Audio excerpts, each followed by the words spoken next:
Bom dia a todos e todas. Hoje a gente fala de autoritarismo, justamente para fechar aquela trilogia que a gente iniciou com fascismo e totalitarismo. De forma geral, autoritarismo serve para definir, para pensar a degeneração do princípio de autoridade. Esse princípio é fundamental para pensar qualquer forma de organização social e de forma específica para pensar a modernidade. O Estado moderno, ele fundamenta-se numa dialética entre liberdade e autoridade.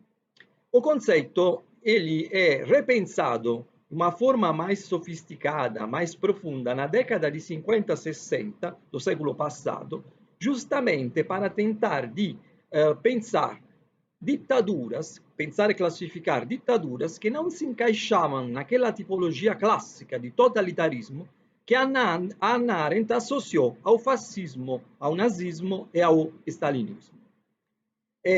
O grande cientista social, teórico desse autoritarismo, dessa categoria, é Juan Lins, o espanhol, Juan Lins, que tenta de pensar uma categoria mais apropriada para o franquismo espanhol e também para aquelas outras ditaduras que surgiram na onda do fascismo, tipo salazarismo, ou nas ditaduras da década de 50, 60. Eu penso na ditadura na Grécia e, de forma específica, também nas ditaduras latino-americanas entre as duas guerras mundiais e nas ditaduras militares da década de 60 e 70.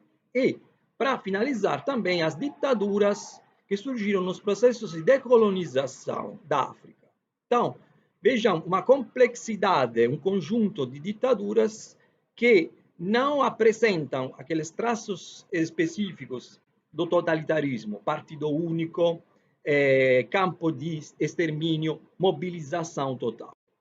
De forma geral, Juan Lins vai falar para nós que o autoritarismo ele apresenta uma mentalidade autoritária, não uma ideologia. Apresenta um partido, mas pode ser um grupo, um movimento, uma elite, geralmente liderado por um capo carismático, um chefe carismático, mas não necessariamente. Por exemplo, as ditaduras militares não têm uma liderança carismática. Este grupo autoritário, ele toma posse, toma o poder através de um controle, e aqui ele fala que não necessariamente esse controle apresenta um processo de mobilização total. Pode ser um processo que autoriza um pluralismo limitado.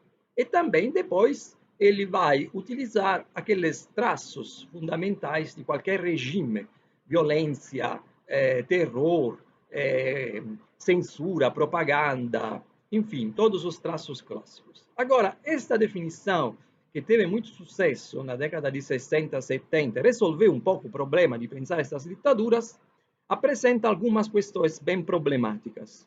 Uma delas é a questão da mentalidade, é ultrapassada. Estudos mais recentes, assim, das últimas 3, 4 décadas, comprovaram com bons argumentos que também os regimes autoritários apresentam uma ideologia bem elaborada, um projeto ideológico. Outra coisa também que é problemática no conceito de autoritarismo é sempre tentar pensar o autoritarismo sempre de forma em andamento, quer dizer, o autoritarismo não é um ideal, não pode ser pensado apenas como um ideal tipo. Não existe, e isso vale também para o totalitarismo, não existe um regime que consegue realmente controlar toda a sociedade. Ele pode fazer isso sempre de acordo com a conjuntura para conseguir se manter no poder e, sobretudo, com o consenso da sociedade. Foi o caso da ditadura militar brasileira. Seria inexplicável a ditadura militar apenas como um golpe dos militares. Teve um amplo consenso de setores da sociedade que garantiram o golpe, que apoiaram o golpe, garantiram a manutenção no poder da ditadura militar por muitos anos. Se nós vamos observar a ditadura militar brasileira, nós justamente podemos ver que a ditadura apertou de forma, às vezes, totalitária a sociedade.